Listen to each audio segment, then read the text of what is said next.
he was a coach who used to talk about seeing video as a form of innovation, and that innovation captures the interest of the team. So, um, filming drills, for instance, and then immediately taking it to the iPad and saying, "Hey, listen, here's where we think you could do better."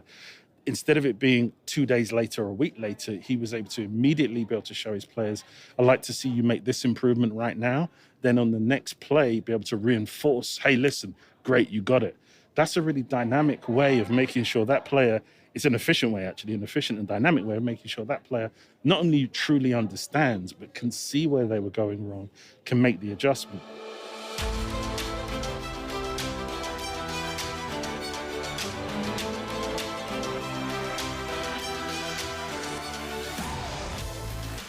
Welcome to the Cutting Edge Coaching Podcast, where we believe coaches are some of the most important teachers and leaders in the world, and they deserve to be supported. I'm your host, Luke Gromer, and every week we're bringing you conversations with coaches, experts, and leaders from across sports that will give you practical ideas and strategies that you can apply in your coaching to develop high-performing teams and high-character people. Coaches, I'm excited to welcome Rob Scotland to the podcast. Rob is currently the head of brand communications at the sports tech company Veo. And formerly, Rob was an amateur football player and coach with 12 national titles in Europe, which you'll hear more about in this episode. In this conversation, we talk about focusing on long-term development, staying grounded in making a deeper impact, using film in your coaching, and more. If you enjoyed this episode and want to grab a copy of the free podcast notes, just go to cuttingedgecoach.com/podcast or click the link in the show details to download a free PDF of notes from this episode or any episode. And coaches, I'm excited to announce a new online workshop I'm hosting with Doug Lemov called Film for Coaches. It's a 90-minute interactive online workshop where we're going to dive deep into how to use film effectively to increase the learning and development of your players and teams. The workshop will include presentations, video examples of film sessions, a Q&A, and more. Spots are limited, so go to filmforcoaches.com or click the link in the show details to learn more or register before it fills up. And one note about this episode before we hop in. This conversation was recorded live at a coaching convention, so there may be a bit of background noise at times, but we did our best to edit the audio to bring you the highest quality possible. Now to my conversation with Rob Scotland. Enjoy the episode. Coach is excited to welcome Rob Scotland to the podcast today. Rob, just give the listeners a brief bio of your experiences in sport and what you do currently. Yeah, well, I think I've been a player and a coach for most of my adult life, actually. I've got over 10 years experience as a coach, both as a championship-winning coach, thank God, in 2 countries, in Denmark and in the UK with amateur sports. I've also coached at national team level in both countries as well.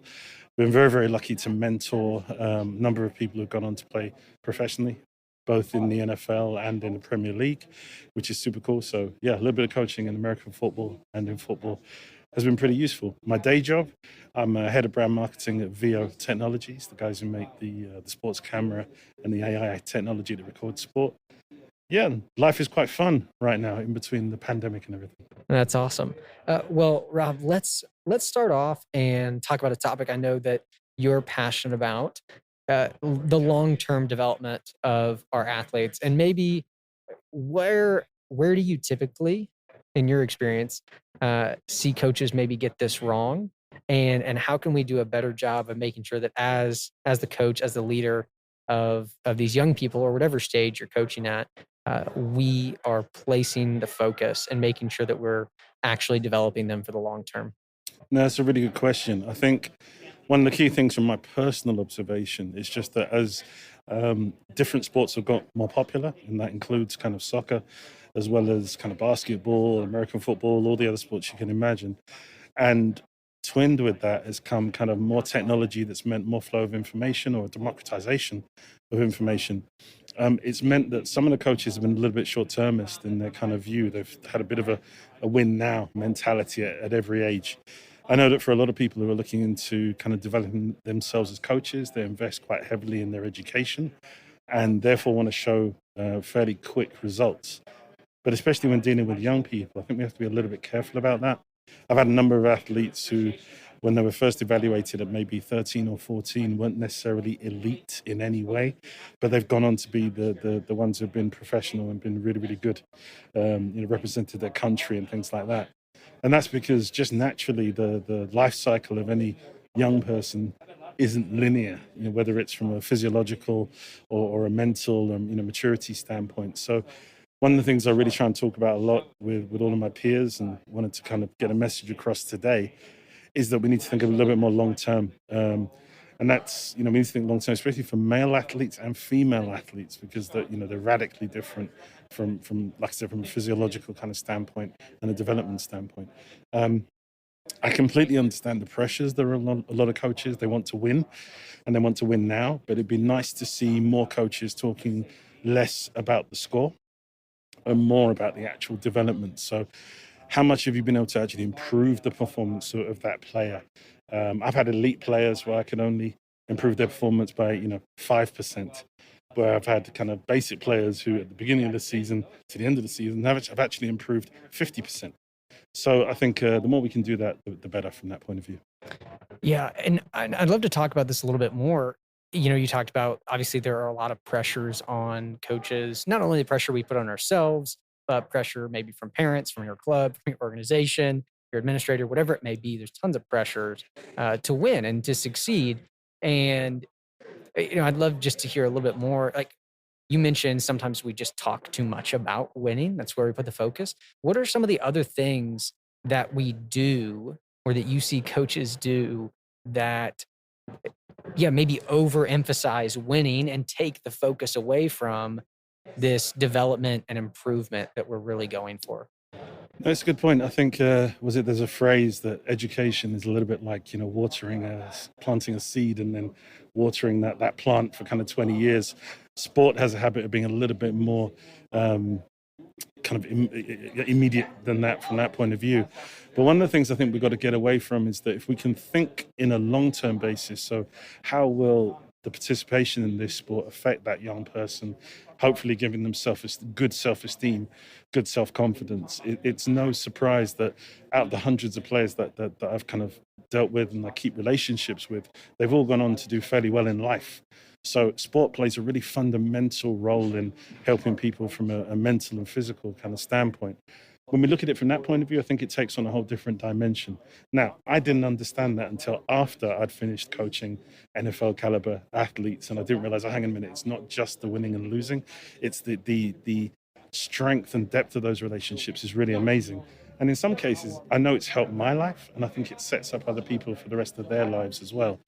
So, most of our coaches are actually akin to teachers who have a very powerful relationship in the lives of their athletes. So if we could reframe it in that context, then all of a sudden the role that each coach is undertaking, even on a volunteer basis, can have an absolutely substantial effect on the lives of their athletes, above and beyond the kind of X's and O's and the winning and losing of any sport.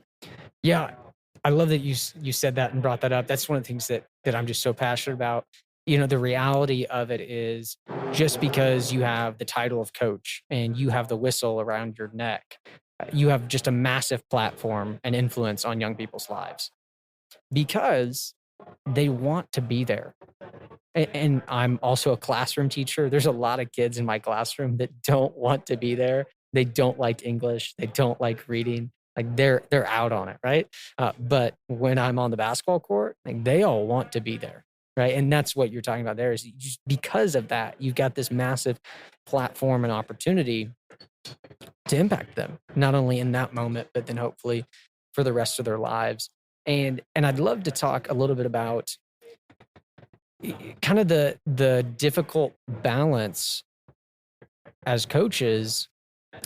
And we talked about some of those pressures that we experience, but how can we stay kind of attached to that purpose as a coach and not get caught up in maybe our own career advancement, right? Maybe we're so focused on how we can climb the ladder or achieve success as a coach that we neglect to make that deeper impact and focus on that long-term development.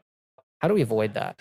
It is hard. I mean, let me just say, in as much as I'll kind of talk about a number of things in this interview, It is tough because we've got a situation in Europe where to get a UEFA soccer license, it costs quite a lot of money. You're investing a lot of money and time, and therefore, as a coach, you want a return on that. But as you're saying, I just urge every coach to think about the kind of enormous impact that you're going to have on especially young people's lives. As you said, you've got a classroom where people might not want to be there, but all of a sudden, if you're a basketball coach, you can leverage, your relationship in a whole new way. That's why there's films like Coach Carter, Remember the Titans, and so on and so forth. I think those are the things. So it's first of all just to urge those coaches just to think about the impact you're having on kids' lives. You'd be surprised how I've had players come back to me after I've coached them many years afterwards and said, hey, I really appreciated when you did this or you did that. Or sometimes, if you've been shouting at them or benching them or explaining. I had a player who was injured and he played in the national final. And he said he just appreciated that, 2 minutes beforehand, I'd said to him, hey, listen, you got this. It's no problem. And I didn't realize it was just me going around to every single player saying that. So I think the more as coaches we can start to look at those things, not just the metrics of wins and losses, but how much impact are you having? How much are you able to improve the quality of somebody's life through your coaching? I think there's major gains to be had in every single sport. It's like that. I know there's wins and losses are really important, especially in a lot of the American sports where there are no ties. That's why you have so many overtimes. Yeah, that's true. And stuff like that.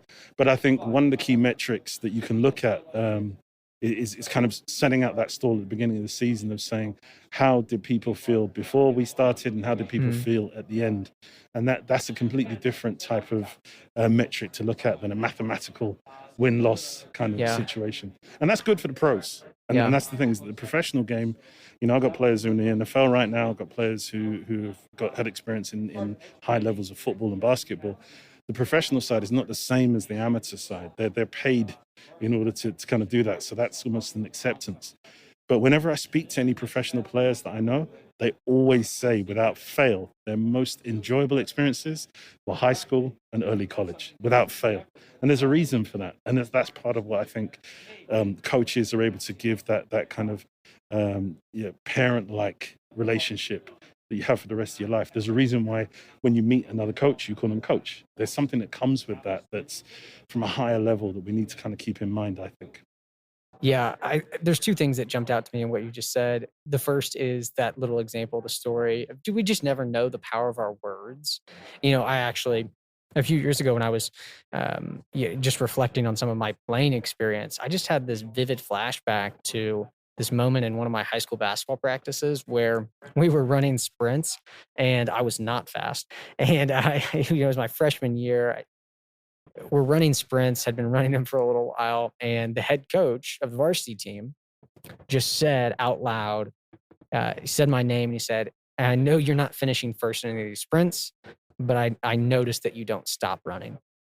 And in my 20s, this memory and those words flash back into my mind.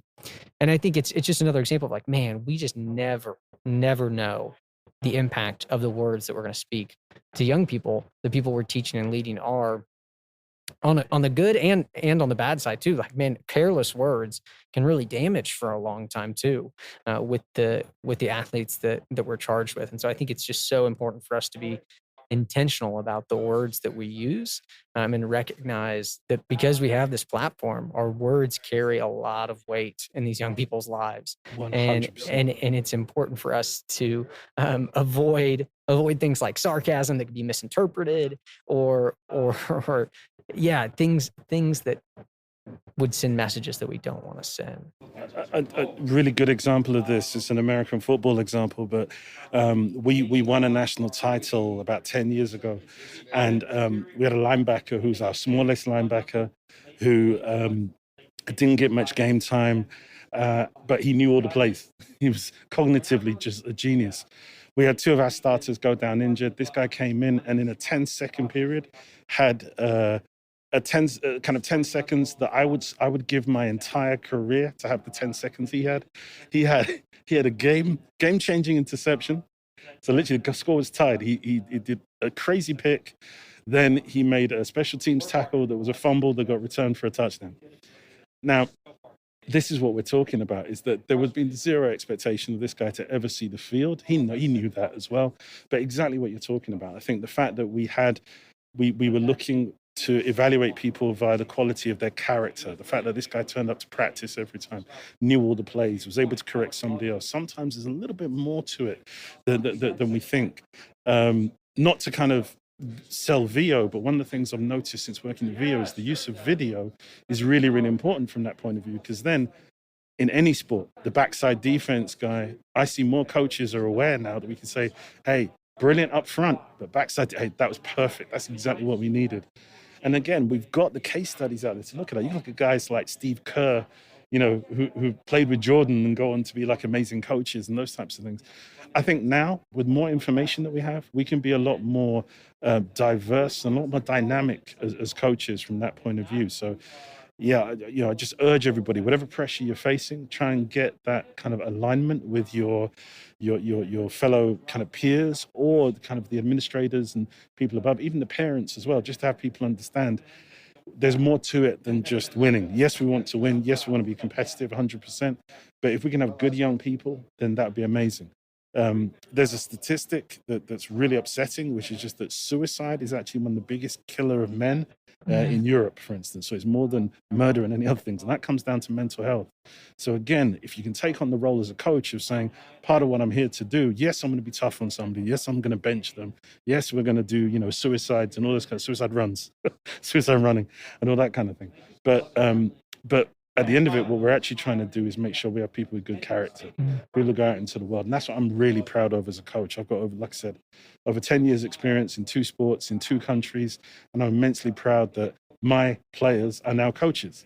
So I can now go back and they still call me coach. And I'm like, I'm a coach now. But I'm really proud of that. And I didn't realize that until after I'd been through my first kind of 5 years of coaching. I didn't know that that's what it was. I was only focused on getting guys into the NFL, getting guys into college. And when you do realize that, it's mind-blowing. It really is. Where did you coach American football at? So I coached, I'm very, very lucky. I coached with the London Warriors. Who, I think they're the current 4 or 5 times UK amateur champions. Then I moved to Denmark and I coached with the Copenhagen Towers, who I think they're the back-to-back kind of Danish champions right now. We've got a bunch of guys who are in junior college. We've got a bunch of guys who've gone on to play in the NFL. That's awesome. As probably like a typically totally ignorant American here, I'm totally ignorant of how much American football is played in other countries. So I think that's really interesting. That's fun. Yeah, no, it's cool. It's cool. I think there's a bunch of us that in the 80s, American stuff got really popular. Yeah. And I think it's not the most participated sport. We've got a hell of a lot of good athletes. Yeah. We've got F.A. Obada is going to play in the playoffs. That's awesome. Playoff game against the Chiefs this weekend for the Buffalo Bills. So he's flying the flag for us right now. Very cool. Wow. Well, I'm a Chiefs fan, so I hope he gets beat. Yeah, me too. Me too. Okay. Just for the purposes. Okay, I want F.A. to do well. But yeah. I actually want to hit on one of the things you mentioned before that little tangent. You said for the first 5 years of your career in coaching, some of the things we were talking about weren't a part of your coaching. What changed? What was that like? What happened was we had a player who was about to sign an NFL contract, and on the last day of practice, or last day of training camp, shattered his hand. And that was a definitive lesson to me, because he literally had his medical stuff paid for, he had his operation, and he was put on a plane and said, we'd love to see you next year, but that's it. And that really brought it home to me, because up until that point, we'd been really lucky. We'd gone undefeated for a number of years. We'd won a number of championships. So it had all been about the championships. And here was our most talented player that was going to fly the flag professionally. Just there's nothing you could do, and he had to kind of rebuild himself and go on. And what I learned from that was that my relationship with him didn't stop just because he didn't go to the NFL, which was our whole ethos, was that we were sending players on to college and NFL. What I realized was actually he hadn't failed in any way, shape or form. He'd actually inspired the next group of athletes that had come through and the group of athletes after that. And today, really proud to say there's guys playing in the NFL based on that. My former teammate is Aden Durdy, the defensive line coach at the Dallas Cowboys.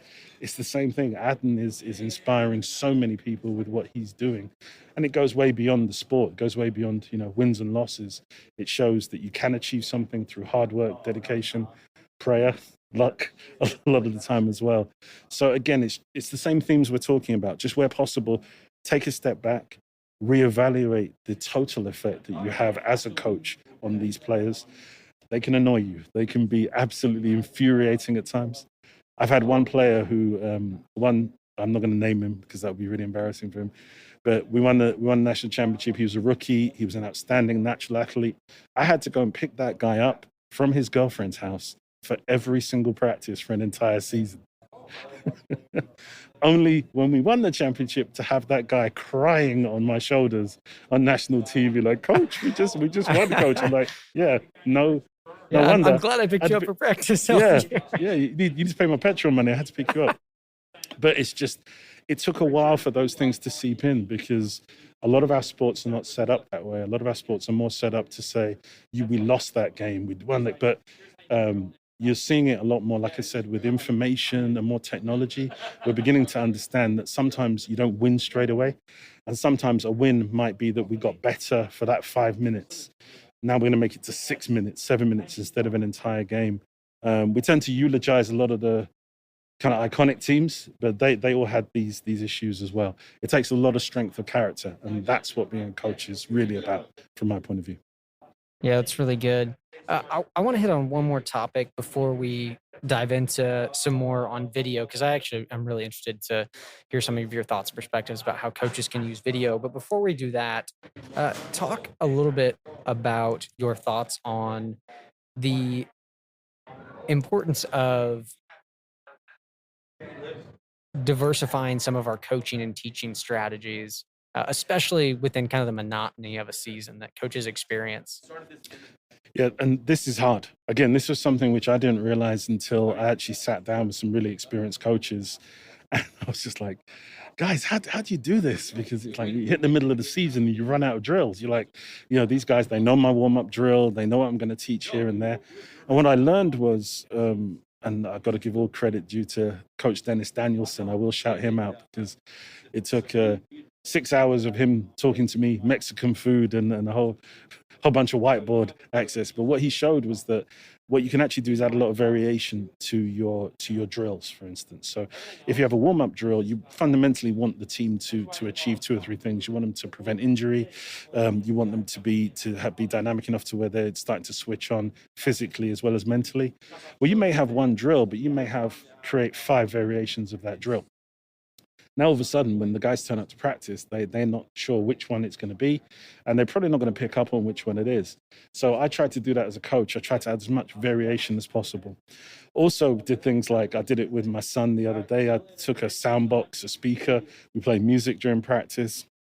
We've done another one where all the guys turned up and we said, "Right, take off your kit. We're going to go watch video, or we're going to go watch another team," which is really, really interesting. And we're going to go see people in practice. You can bring in outside people, sometimes from completely different walks of life, to come in and explain to teams what to do. So you have to think of it almost as a form of entertainment as well as cognitive learning. You must do this as a teacher as well. If you just teach the syllabus and get through it, it's boring for you and it's boring for them. So what I try and do is mix it up as much as possible. I think we had a dodgeball game as one of our warm-ups. So that's good. And some fun is so important. Yeah, man. Just anything. But I think you're still trying to achieve the same means. But I think what you got to do is think, let's not make it boring for you and not make it boring for them. And I go back to being a player. I was bored to tears as a player. So yeah. Yeah, and I think that's so important that we consider, and really that's about making sure that we create a great experience for the athletes that we coach, and recognizing that even at the highest levels, they all began playing the game because it was fun. And if there's not an amount or a level of fun and joy in what we're doing, it just ends up sucking, right? And so finding ways to incorporate some novelty, mixing things up, and even doing fun things, right? And like, it's okay to cut your practice 15 minutes short and play dodgeball, or to start it with dodgeball, or to cut it 30 minutes short and go watch another team practice, or just to stop practice. Like, sometimes maybe you just need to cut it short on a day, right? Like, I think that that's so important for us to consider as we coach teams, that we really just need to consider them, how they're feeling, where they're at, what they need in that moment. Well, I mean, one of the key things, again, as a coach, how well do you know your team? And that team dynamic changes maybe from week to week, but it definitely changes from season to season. I had a situation where I was a positional coach on a national title team. Um, so that came with a big set of responsibility. Now, exactly like what you said, I know these guys really well, I've been with them all season. We get to the next final, and these guys, they're so amped. They're crazy. We're in the stadium, they're amped, the crowd is there, the music's playing, it's crazy. And I just said, yeah, we're not going to do warm up. They looked at me like I was nuts. I'm like, you're fine. You're good. You got this. We've done all the work. All the we did it. We've done all the work before. We've done all our research. You guys are good. Go relax. Go soak it in. It's fine. Now, it was a risk, but they ended up having one of their best games as a unit of that entire season. So again, as a coach, along with what we're talking about, how well do you know your team? I mean, intimately know your team. Do you know, where they're living, how they're living, what exams they're taking, what pressures they're facing? Have they broken up with their girlfriend or boyfriend? Are there any health issues, any things like that going on? All these things are really big. And if you use that in the right way, they'll give you more. And that's what I've definitely found, both in work and as a coach as well. Yeah, absolutely. So important that we know them, know our teams, kind of have the pulse of that team as we're leading them. I want to shift a little bit and talk about something you began to hit on a little bit earlier with learning and video and the power of it. Maybe let's just start there.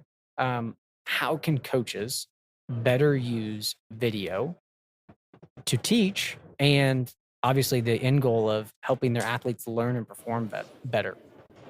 I think one of the key things that I had to kind of come to terms, now I'm 46, so I kind of I'm not quite a millennial as much as I'd want to be.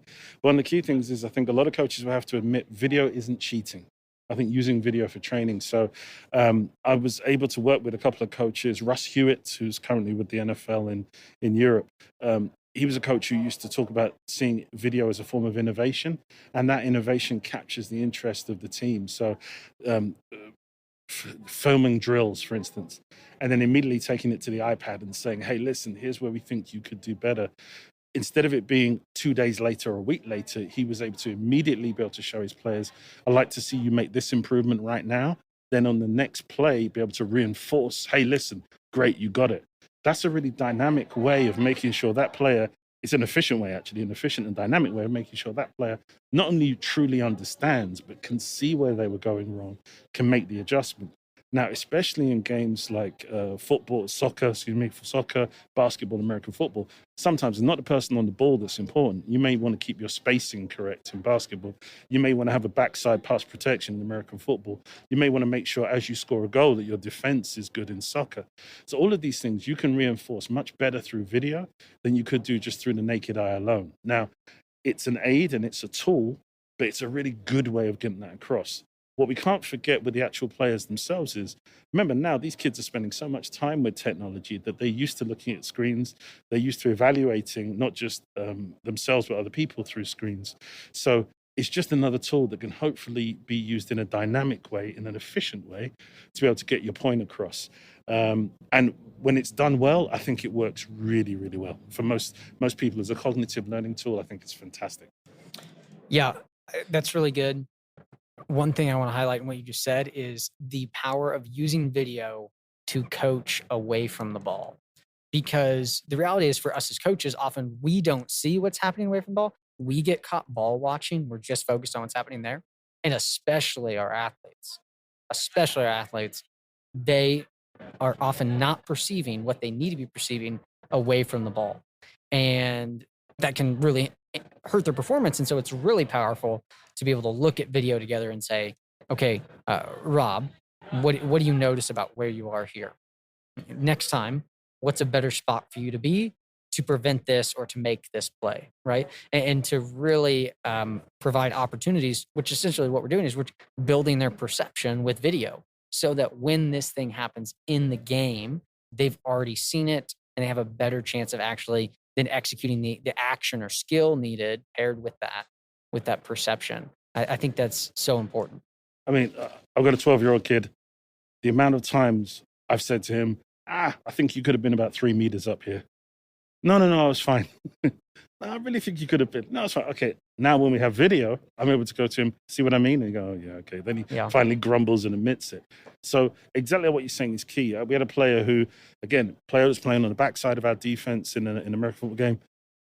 None of my squad could realize why we were raving about this guy. We're like, that was amazing. That was brilliant, because we knew what the offensive coordinator was looking at. He was running away from to our strong side, thinking, okay, this weak side guy is going to bite. He's going to bite. And luckily, this guy never bit for like 50 snaps, didn't bite at all. Again, as a coach, sometimes the guys won't understand, but you're like, you're making us sound. You're making us sure in the fourth quarter they don't run that bootleg reverse, and then we're in serious trouble. So I think you're right. It just reinforces so much better than anything else can. That's such a great example too. One of the most powerful things you can do with video is highlight and celebrate where athletes make contributions that go unseen or unnoticed. Big time. They didn't score the goal. They didn't make the shot. They didn't make the tackle, but they did their role, which allowed someone else to do theirs, and to recognize on video. Because again, that's something often we don't see in the game either. There's just too much happening. We don't see it all. But then to be able to go back and say, oh man, like I've got to make sure that I celebrate Rob in front of the whole team, because this thing that he did right here is what led to success for his teammate over here. And so I think, again, like you said, video is such a powerful tool to be able to do that, and to really, again, build their perception and reinforce and build them up and reinforce your style of play, the culture that you're trying to build. This is how we do things here. These are the things that we recognize and celebrate. It's not just when you make the shot or score the goal. We're going to recognize the other things that lead to success. I'm curious, though, you talked about using video well, and I think we're talking about some ways that you can do that. What are some ways, though, or maybe some traps that coaches can fall into with video that make it ineffective? Like what do coaches sometimes get wrong with video? That's a really, really good question. I think when you haven't been used to using it, I think some of the times you can have the wrong emphasis. So it goes back to what you said. Sometimes you can only emphasize on that goal or that kind of loss, for instance. One of the things that we do quite a lot on a couple of clubs that I've played with, we actually analyze our wins more than we analyze our losses. Because the losses, normally you can kind of figure out, okay, listen, just from the naked eye, we weren't up for it. We couldn't do that today. I think sometimes analyzing your wins enable you to reinforce the behavior that you really think is useful, and then the players respond well to it. The other thing as well is not to only rely on video. I think video is a really good tool to reinforce positive things, like we said, in the either immediate aftermath or maybe a couple of days afterwards. There's still immense amount of value on the pitch or the court or the field of saying, stop, look where you are, and have the exact same conversations. What should you do here?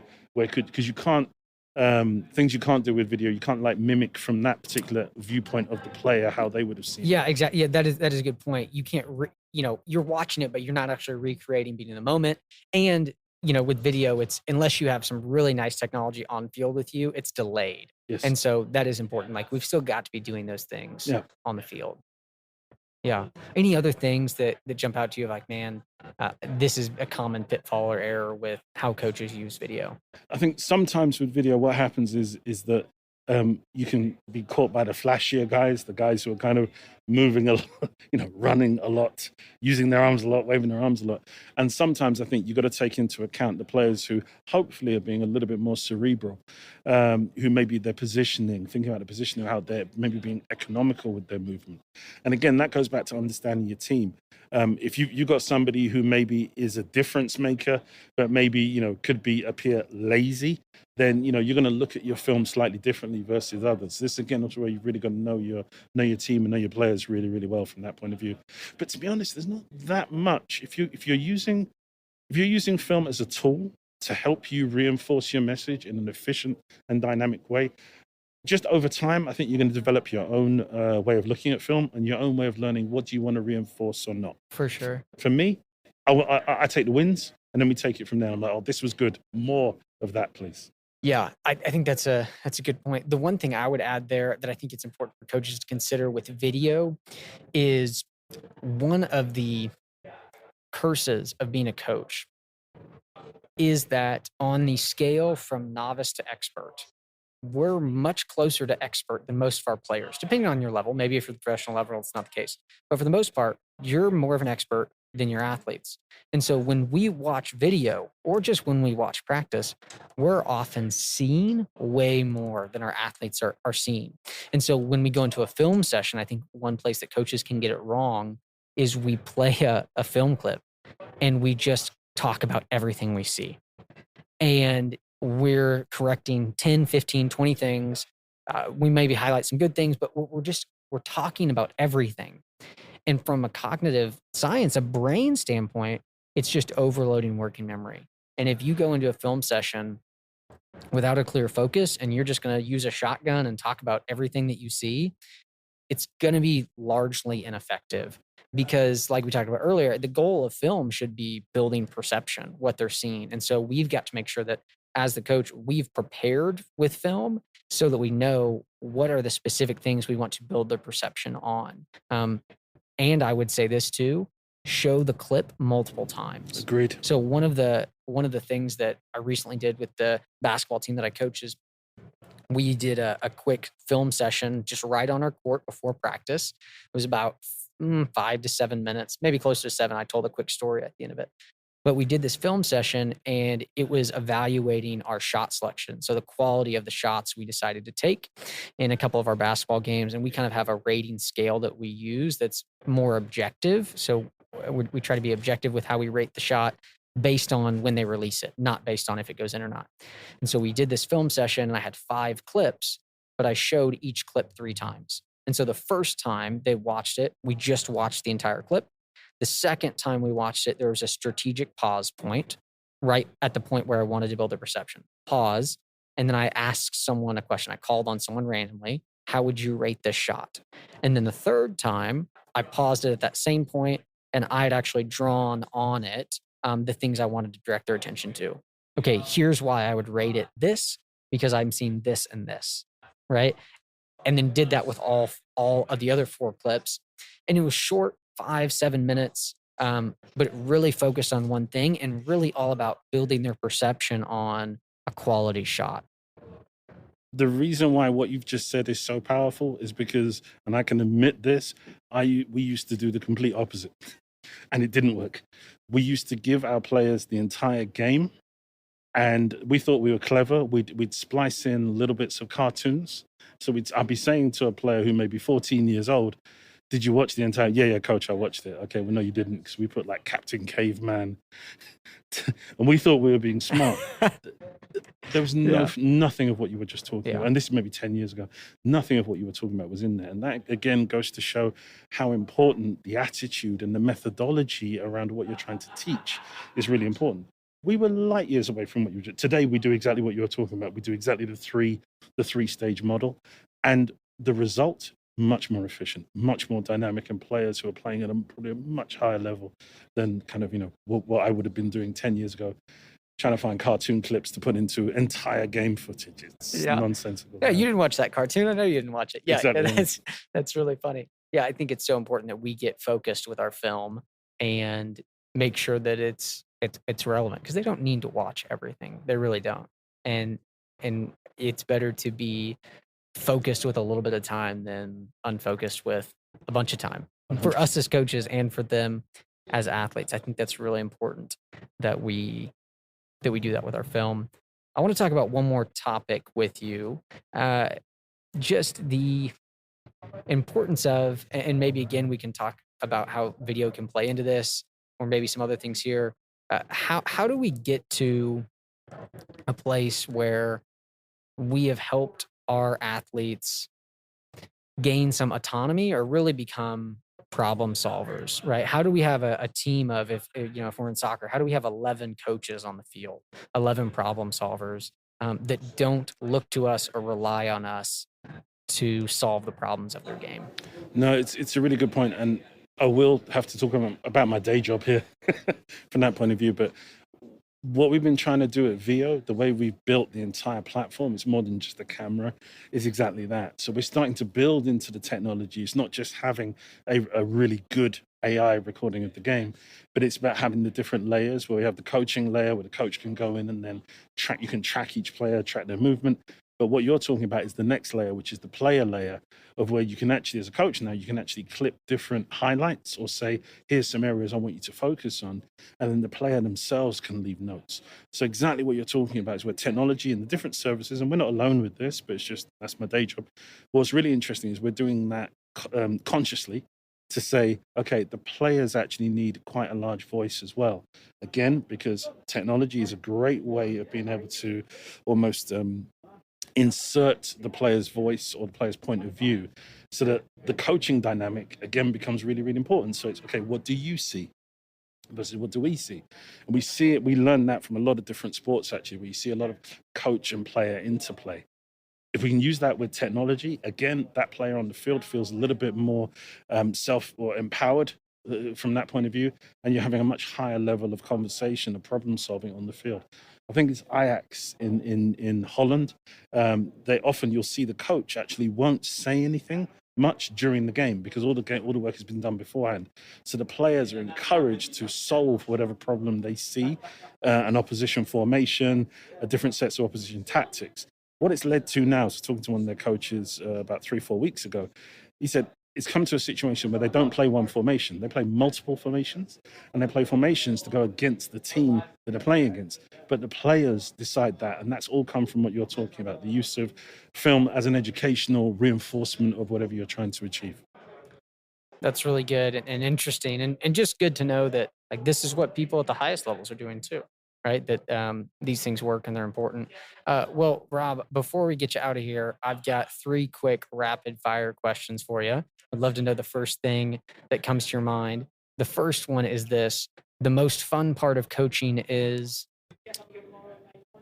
Having players many years later call you coach. Yeah, I love it. I wish I would have known blank before my first coaching experience. That's a story I can say for another time. I wish I knew what the hell I was doing before I started. I got tricked into coaching. Let's just say that. I was a former player that got tricked into coaching, so I wish I knew what the hell I was doing and talking about in my first session. I apologize to all those players. I love it. That's good. And the last one, I know I'm successful as a coach when I think I know I'm successful when it's now been almost 15 years later, and I've had players come back and tell me how much of an impact I had on their lives. And then I can tell them they don't realize how much of an impact they've had on my life. And yeah, that's massive for me. I love it. That's so good. Well, Rob, this has been fantastic. Do 2 things. One, share where people can connect with you and or Veo and learn more about what you guys do. Yeah, no, definitely. I think if you check us out, it's at Veo Camera on Instagram or www.veo.co on the web, and just have a look at what we're trying to achieve with democratizing sport through video. I think you find it quite interesting for all sports. But yeah, that's the best place to come get us. And thank you so much. I really enjoyed this. Yeah, absolutely. Thank you, Rob.